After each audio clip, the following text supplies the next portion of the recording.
we know because we've seen endless reports, it feels like, from the Scottish Fiscal Commission, from Audit Scotland, from the Fraser of Allender Institute, and think tanks like ours, that the projections facing the Scottish economy, the projections in terms of our demographics, our ageing population, our health inequalities, the rise in the state pension, the various pressures that are coming in on the NHS and social care as well, that things are going to get much more expensive if we continue to do them the way they are. So your argument is obviously that government should be taking harder decisions, I guess.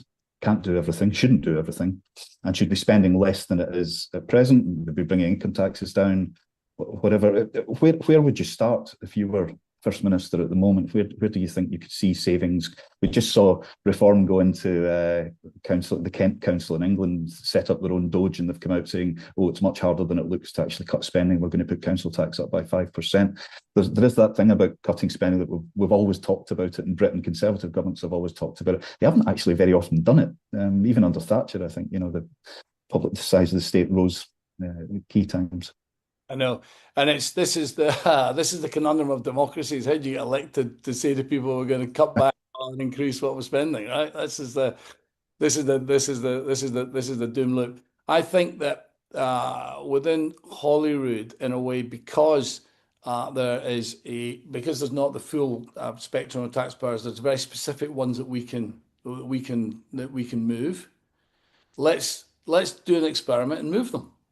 In business, you don't always get everything right every time. You have to try things, and sometimes you try things that doesn't work.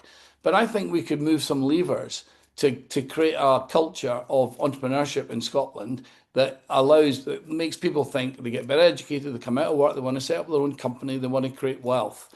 If we've got this aging population, and it used to be that 1/3 of the population were paid for by 2/3 who work, if that's going to turn into 2/3 population being paid for 1/3 who work, that ain't gonna compute unless the 1/3 start to make a lot more money.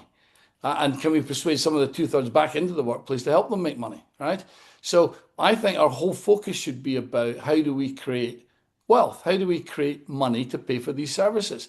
The focus at the time is the focus of the narrative of the last 7 years has been about welfare and taxes. How about jobs and growth?